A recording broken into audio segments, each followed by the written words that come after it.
പിതാവിൻ്റെയും പുത്രൻ്റെയും പരിശുദ്ധാത്മാവിൻ്റെയും നാമത്തിൽ ആമേൻ. ഈശോ മിശിഹായിൽ ഏറെ സ്നേഹം നിറഞ്ഞ സഹോദരങ്ങളെ, മരണാനന്തര ജീവിതവുമായി ബന്ധപ്പെട്ട് ഒരു വീഡിയോ മുൻപ് ചെയ്തിരുന്നു. അതിൻ്റെ തുടർച്ചയാണ് ഈ വീഡിയോ. ആ വീഡിയോ കാണാത്തവർ ആ വീഡിയോൻ്റെ ഈ വീഡിയോയോട് ചേർത്ത് കൊടുക്കുന്നുണ്ട്, നിങ്ങളത് കാണുക. അതിനുശേഷം ഈ വീഡിയോ കാണുന്നത് കുറച്ച് ഉപകാരപ്രദമായിരിക്കും. ഇനി അങ്ങനെയല്ല, നിങ്ങൾ ആദ്യം ഇതാണ് കാണുന്നതെങ്കിൽ തീർച്ചയായിട്ടും ഇത് കണ്ടതിന് ശേഷം മറ്റേ വീഡിയോ കൂടി കാണണമെന്ന് സ്നേഹപൂർവ്വം ഓർപ്പിക്കുകയാണ്. മരണാനന്തര ജീവിതം, അതേക്കുറിച്ചുള്ള പഠനങ്ങൾ, ധ്യാനങ്ങൾ ഈ കാലഘട്ടത്തിൽ എന്തുകൊണ്ട് ഏറെ പ്രസക്തമായിരിക്കുന്നു, അതായിരുന്നു നമ്മുടെ അടിസ്ഥാന ടോപ്പിക്. അതുമായി ബന്ധപ്പെട്ട 4 കാര്യങ്ങൾ കഴിഞ്ഞ വീഡിയോയിൽ പങ്കുവച്ചു. 5ാമതൊരു കാര്യമാണ് ഇന്ന് നിങ്ങളോട് പങ്കുവയ്ക്കുന്നത്. വർഷങ്ങൾക്ക് മുമ്പ് എനിക്ക് അടുത്ത് പരിചയമുള്ള ഒരു സിസ്റ്ററുമായിട്ട് സംസാരിക്കുന്ന സമയത്ത് ഞാനിങ്ങനെ ഈ വിഷയങ്ങൾ, മരണാനന്തര ജീവിതത്തെക്കുറിച്ച് ചില കാര്യങ്ങൾ പറഞ്ഞപ്പോൾ സിസ്റ്ററിനോട് ഇപ്രകാരം പറഞ്ഞു. ഇത് നല്ല രീതിയിൽ ജീവിക്കുന്ന ഒരു സിസ്റ്ററാണ്. സിസ്റ്റർ പറയുകയാണ്, ഞാൻ ഇപ്രകാരമുള്ള വിഷയങ്ങളൊന്നും ചിന്തിക്കാറില്ല. ഞാൻ വിശുദ്ധി പാലിച്ച് ഈശോയോട് ഒന്നാകുന്നതിനെക്കുറിച്ച് മാത്രമാണ് ചിന്തിക്കുന്നത്. ഞാനിങ്ങനെ സ്വർഗ്ഗം നരകം അങ്ങനെയുള്ള ടോപ്പിക്കുകളൊന്നും ചിന്തിക്കാൻ പോകാറില്ല. ഞാൻ വിശുദ്ധി പാലിച്ച് ഈശോയെ സ്നേഹിച്ച് ഈശോയോട് ഒന്നാകുന്നതിനെക്കുറിച്ച് മാത്രമാണ് ചിന്തിക്കുന്നത്. പെട്ടെന്ന് കേട്ട് കഴിയുമ്പോൾ നമുക്ക് വളരെ ഇഷ്ടപ്പെടും, അല്ലേ? നല്ല ചിന്തയായിട്ട് തോന്നും. എന്നാൽ ഈ പറഞ്ഞത് ഒരിക്കലും കത്തോലിക്ക വിശ്വാസത്തിന്, ക്രിസ്തീയ വിശ്വാസത്തിന് ചേർന്നൊരാശയമല്ല. അതെന്താണ് എന്നാണ് പങ്കുവയ്ക്കാൻ വേണ്ടി പോകുന്നത്. അല്ലെങ്കിൽ നിത്യജീവിതവുമായി ബന്ധപ്പെട്ട കാര്യങ്ങൾ നമ്മുടെ വിശുദ്ധ ജീവിതവുമായി എങ്ങനെ ബന്ധപ്പെട്ട് നിൽക്കുന്നു, ഇതിനെങ്ങനെ സഹായിക്കുന്നു, അല്ലെങ്കിൽ ഇതെങ്ങനെ അറിഞ്ഞില്ലെങ്കിൽ വിശുദ്ധ ജീവിതത്തിന് എങ്ങനെ അപകടമുണ്ടാക്കും എന്നൊക്കെയുള്ള ചില കാര്യങ്ങളാണ് നമ്മൾ മനസ്സിലാക്കാൻ ശ്രമിക്കുന്നത്. ഒരുപക്ഷേ നമ്മളുടെ ഈ ചാനലിൽ തന്നെ പല ക്ലാസ്സുകളും ഞാൻ പറഞ്ഞിട്ടുള്ളൊരു ടോപ്പിക്ക്, അതിൻ്റെ അല്പം കാര്യങ്ങൾ മാത്രം ഇതിലേക്ക് കൊണ്ടുവരികയാണ്.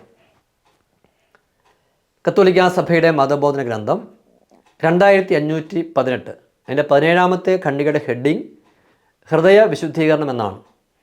2518 പഠിപ്പിച്ചുള്ളത് ഇങ്ങനെയാണ്: ആറാമത്തെ സുവിശേഷ ഭാഗ്യം ഇപ്രകാരം ഉദ്ഘോഷിക്കുന്നു: ഹൃദയവിശുദ്ധിയുള്ളവർ ഭാഗ്യവാന്മാർ, അവർ ദൈവത്തെ കാണും.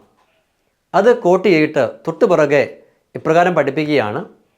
ഇവിടെ ഹൃദയവിശുദ്ധീകരണം എന്ന് പറയുമ്പോൾ, ഹൃദയത്തിൻ്റെ വിശുദ്ധി എന്ന് പറയുമ്പോൾ 3 കാര്യങ്ങളെയാണ് ഉദ്ദേശിക്കുന്നത്. 1 സ്നേഹം, 2 ലൈംഗിക ശുദ്ധത, 3 സത്യവിശ്വാസം, വിശ്വാസത്തിൻ്റെ വിശുദ്ധി. അതായത് സ്നേഹത്തിൻ്റെ വിശുദ്ധി, ലൈംഗിക വിശുദ്ധി, വിശ്വാസത്തിൻ്റെ വിശുദ്ധി. അപ്പോൾ കത്തോലിക്ക വിശ്വാസം അനുസരിച്ച് ഒരാൾ വിശുദ്ധനാകണമെന്നുണ്ടെങ്കിൽ എന്ത് ചെയ്യണം? ആ വ്യക്തിയിൽ വിശ്വാസത്തിൻ്റെ വിശുദ്ധി ഉണ്ടായിരിക്കണം.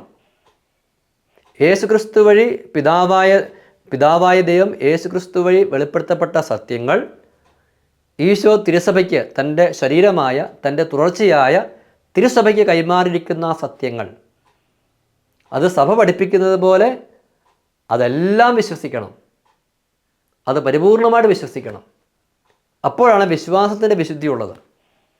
അപ്പോഴാണ് ഈ സിസ്റ്റർ നമ്മൾ മുമ്പ് പറഞ്ഞ സിസ്റ്റർ പറഞ്ഞ ആശയം തെറ്റാകുന്നതിൻ്റെ കാരണം, കത്തോലിക്ക വിശ്വാസം അനുസരിച്ച് കേവലം ശുദ്ധത പാലിക്കുന്നതോ സ്നേഹിക്കുന്നതോ മാത്രമല്ല വിശുദ്ധി. അങ്ങനെയാണെന്നുണ്ടെങ്കിൽ മറ്റു മതങ്ങളുണ്ടെന്ന്, അല്ലേ?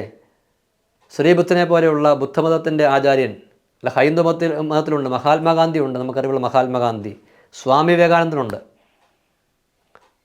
സ്വാമി വിവേകാനന്ദൻ പറഞ്ഞത്, ഈശോ മിശിഹായുടെ കാലത്ത് ഞാൻ ജീവിച്ചിരുന്നുവെങ്കിൽ മഗ്ദലന മറിയത്തെ പോലെ കണ്ണീര് കൊണ്ടല്ല, എൻ്റെ ചങ്ക് പറിച്ച് ഹൃദയരക്തം കൊണ്ട് ഞാൻ എൻ്റെ കാല് കഴുകുമായിരുന്നു എന്ന് പറഞ്ഞിട്ടുണ്ട്. മഹാത്മാഗാന്ധി തൻ്റെ ജീവിതത്തെ കരുപ്പിടിപ്പിച്ചിരുന്നത് ഈശോയുടെ മലയിലെ പ്രസംഗങ്ങൾ കൊണ്ടാണ്.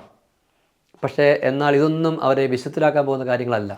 അവരുടെ ഈ സ്നേഹതീഷ്ണതയും ഈ പറഞ്ഞ കാര്യങ്ങളും ഒക്കെ ഉണ്ടെങ്കിൽ തന്നെയും, അവർക്ക് ലൈംഗിക വിശുദ്ധി ഉണ്ടെങ്കിലും സ്നേഹമൊക്കെ ഉണ്ടെങ്കിൽ തന്നെ, ഇതൊന്നും കത്തോലിക്ക ക്രൈസ്തവ വിശ്വാസം അനുസരിച്ച് ഒരു വിശുദ്ധിയുടെ പൂർണ്ണ ഘടകങ്ങളല്ല. അതിൻ്റെ നടുന്തൂണായിട്ട് നിൽക്കുന്നത് വിശ്വാസത്തിൻ്റെ വിശുദ്ധിയാണ്. അതുകൊണ്ട് തന്നെ പ്രിയപ്പെട്ടവരെ, കത്തോലിക്ക വിശ്വാസത്തിലെ, കത്തോലിക്ക സഭയുടെ പ്രബോധനങ്ങളിലെ നടുവിൽ നിൽക്കുന്ന പ്രബോധനങ്ങളാണ് മരണാനന്തര ജീവിതവുമായി ബന്ധപ്പെട്ട കാര്യങ്ങൾ. അതുകൊണ്ട് ആ കാര്യങ്ങളെ അവഗണിച്ചുകൊണ്ട് ഒരിക്കലും നമുക്കൊരു ക്രൈസ്തവ വിശുദ്ധി സാധ്യമല്ല. ഈശോയുമായിട്ട് ഒന്നുചേരുക സാധ്യമല്ല.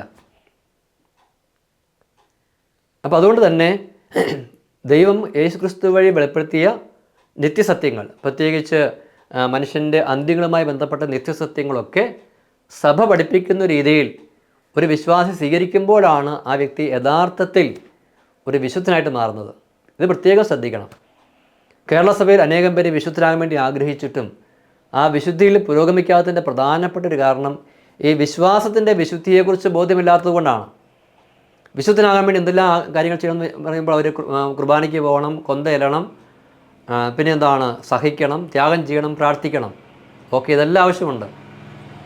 അതോടൊപ്പം തന്നെ സത്യവിശ്വാസം, തിരുസഭയുടെ വിശ്വാസ സത്യങ്ങൾ, തിരുസഭയുടെ പ്രബോധനങ്ങൾ, ഇവയൊക്കെ വിശ്വസിച്ചത് പ്രാക്ടീസ് ചെയ്യണം. 10 പ്രമാണങ്ങൾ പാലിക്കുന്ന പോലെ തന്നെ സഭയുടെ വിശ്വാസ പ്രമാണവും അതേ ഊർജത്തിൽ, തീഷ്ണതയിൽ പാലിക്കണം. 10 പ്രമാണങ്ങൾ ലംഘിക്കുന്നത് മാർഗഭാവമാണെങ്കിൽ വിശ്വാസ പ്രമാണത്തിലെ 12 വകുപ്പുകൾ ലംഘിക്കുന്നതും മാർഗഭാവമാണെന്ന് ബോധ്യമുണ്ടാകണം. അബദ്ധ പ്രബോധനങ്ങൾ വിശ്വസിക്കുകയും പഠിപ്പിക്കുകയും ചെയ്യുന്നത് 1-ാം പ്രമാണത്തിൻ്റെ ഗുരുതരമായ ലംഘനമാണെന്ന് ബോധ്യമുണ്ടാകണം. അപ്പോൾ പറഞ്ഞു വരുന്നത്, മരണാന്ത ജീവിതവുമായി ബന്ധപ്പെട്ട നിത്യസത്യങ്ങളൊക്കെ നമ്മൾ ശരിക്കും അറിഞ്ഞാൽ മാത്രമേ നമുക്ക് വിശുദ്ധരാകാൻ പറ്റത്തുള്ളൂ. അത് ഈ കാലഘട്ടത്തിൽ ഏറ്റവും അറിഞ്ഞിരിക്കേണ്ട, പ്രത്യേകിച്ച് കേരള സഭ അറിഞ്ഞിരിക്കേണ്ട ഒരു വിഷയമാണ്. കാരണം ധ്യാനങ്ങളിലും മറ്റും കൂടി അനേകർ വിശുദ്ധിയിലേക്ക് ശരിക്കും സ്റ്റെപ്പ് വെച്ചിട്ടുണ്ട്, പക്ഷേ അവർക്ക് മുന്നോട്ട് പോകാൻ പറ്റുന്നില്ല. പറ്റാത്ത പ്രധാനപ്പെട്ട കാരണം വിശ്വാസത്തിൻ്റെ വിശുദ്ധിയെക്കുറിച്ചുള്ള ഒരു ബോധ്യം അവർക്ക് ലഭിക്കുന്നില്ല.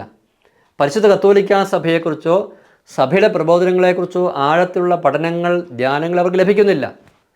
അതുകൊണ്ട് തന്നെ വിശ്വാസത്തിൻ്റെ വിശുദ്ധിയിൽ അവർക്ക് വളരാൻ വേണ്ടി പറ്റുന്നില്ല.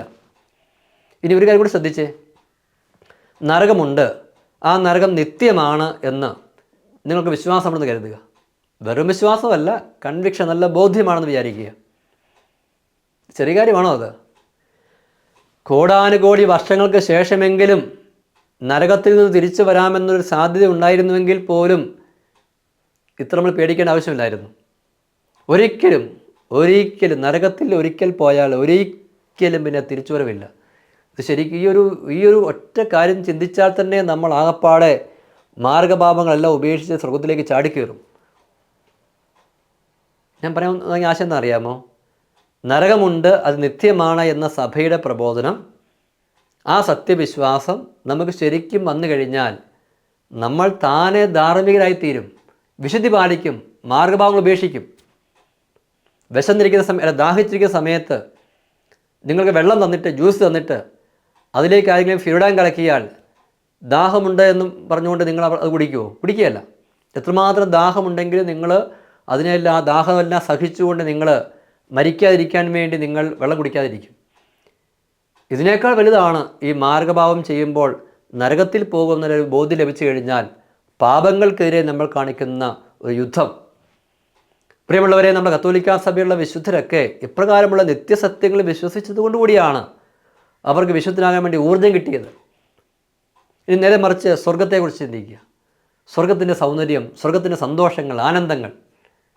ഒരു സംഭവം എനിക്ക് ഓർമ്മയിലേക്ക് വരുന്നത്, 5-ാം നൂറ്റാണ്ടിൽ വിശുദ്ധ അഗസ്തീനോസ് തൻ്റെ ഇടവക ദേവാലയത്തിൽ തൻ്റെ പ്രിയപ്പെട്ട വിശ്വാസികളോട് സ്വർഗത്തിൻ്റെ സൗന്ദര്യം, ആനന്ദമൊക്കെ വർണ്ണിച്ച് കേൾപ്പിക്കുകയാണ്.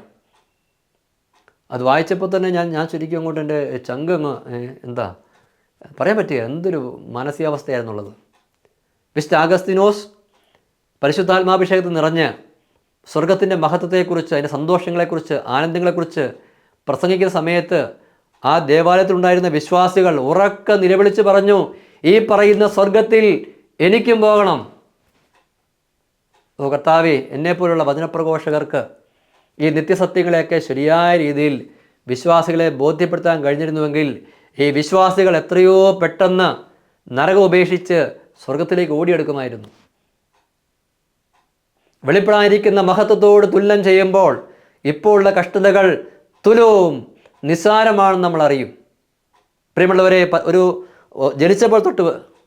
ജനിച്ചപ്പോൾ മുതൽ ഒരു 10-80 വയസ്സ് വരെ നിരന്തരം സഹിച്ച് ജീവിച്ച ഒരു വ്യക്തി എടുക്കുക. ഒരു രീതി അല്ലെങ്കിൽ മറ്റൊരു രീതിയിൽ ഇയാൾക്ക് ജീവിതകാലം മുഴുവൻ സഹനമായിരുന്നു. പക്ഷേ അയാളത് ഈശോയുള്ള സ്നേഹത്തെ പ്രതിയൊക്കെ സ്വീകരിച്ച് അവസാനം സ്വർഗത്തിലെത്തി. അവിടെ എത്തിക്കഴിയുമ്പോൾ ഇയാൾ എന്താണ് ദൈവത്തോട് പറയുന്നത് അറിയാമോ? എൻ്റെ ദൈവമേ, ഇത്ര വലിയ ഒരു സ്വർഗത്തിന് വേണ്ടി എത്ര ചെറിയ സഹനങ്ങളാണ് നീ എനിക്ക് ഭൂമിയിൽ തന്നത്. ഇത്ര ആനന്ദകരമായ, ഇത്ര സന്തോഷകരമായ, ഇത്ര അതുല്യമായ ഈ സ്വർഗീയ ജീവിതത്തിന് വേണ്ടി എത്ര ചെറിയ സഹനമാണ് എൻ്റെ ദൈവമേ നീ ഭൂമിയിൽ എനിക്ക് നൽകിയത്. അതാണ് വചനം പറയുന്നത്, വെളിപ്പെടാനിരിക്കുന്ന മഹത്വത്തോട് തുലനം ചെയ്യുമ്പോൾ ഇപ്പോഴുള്ള കഷ്ടതകൾ തുലൂം നിസ്സാരമാണെന്ന് നമ്മൾ അറിയുന്നു. പ്രിയമുള്ളവരെ, അതുകൊണ്ട് നിത്യസത്യങ്ങളെക്കുറിച്ചുള്ള വിശ്വാസം നമ്മൾക്ക് വന്നു കഴിഞ്ഞാൽ നമുക്ക് വിശുദ്ധ ജീവിതം എളുപ്പമായിത്തീരും. നമുക്കിന്ന് വിശുദ്ധി പാലിക്കാൻ പറ്റാത്തതിന് കാരണം, പ്രധാനപ്പെട്ട ഒരു കാരണം, നിത്യസത്യങ്ങളെക്കുറിച്ചുള്ള വലിയ ബോധ്യം, കൺവിക്ഷൻ നമുക്കില്ലാത്തതുകൊണ്ടാണ്. അതുകൊണ്ടാണ് നമ്മൾ ആ തുടക്കത്തിൽ പറഞ്ഞത്, മരണാനന്തര ജീവിതത്തെക്കുറിച്ചുള്ള പഠനങ്ങൾ ആഴത്തിൽ സഭയിൽ വിശ്വാസികൾക്ക് പകർന്നു കൊടുക്കേണ്ടത് ഈ കാലഘട്ടത്തിൽ അത്യാവശ്യമാണ്. സഭയിൽ വിശുദ്ധരുണ്ടാകണമെന്നുണ്ടെങ്കിൽ, പ്രത്യേകിച്ച് കേരള സഭയിൽ ആത്മീയതയിലേക്ക് ജനിച്ചു വീണ അനേകം വ്യക്തികൾ ഉണ്ടായിരിക്കെ അവർ വിശുദ്ധരാകണമെങ്കിൽ അവർക്കിനി നൽകേണ്ടത് നിത്യജീവൻ്റെ സുവിശേഷമാണ്. പലപ്പോഴും നമ്മുടെ സുവിശേഷ പ്രഘോഷണങ്ങൾ ഈ ലോക ജീവിതത്തിന് വേണ്ടി ചുരുങ്ങിപ്പോവുകയാണ്. സ്വർഗത്തിലേക്ക് നയിക്കുന്ന, സ്വർഗമുണ്ടെന്ന് ബോധ്യപ്പെടുത്തുന്ന, ഒരു നിത്യനരകമുണ്ടെന്ന് ബോധ്യപ്പെടുത്തുന്ന, അങ്ങനെ ഒരു നിത്യസത്യങ്ങളെക്കുറിച്ച് പഠിപ്പിക്കുന്ന ആഴത്തിലുള്ള സഭാത്മകമായ പ്രബോധനങ്ങൾ നമ്മളുടെ ശുശ്രൂഷാ മേഖല വന്നു കഴിയുമ്പോൾ കേരള സഭയ്ക്ക് ഇനി ഊർജ്ജമാകും, ഇവിടെ വിശുദ്ധരുണ്ടാകും. പ്രിയമുള്ളവരെ, നമുക്ക് ഇപ്രകാരമുള്ള നല്ല ബോധ്യങ്ങൾ ഉള്ളിലേക്ക് ഏറ്റെടുക്കാം.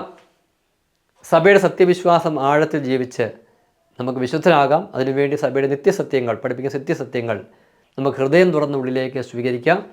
പരിശുദ്ധാത്മാവ് നമ്മളെല്ലാവരെയും അതിന് സഹായിക്കട്ടെ. പിതാവിൻ്റെയും പുത്രൻ്റെയും പരിശുദ്ധാത്മാവിൻ്റെ നാമത്തിൽ ആമേൻ.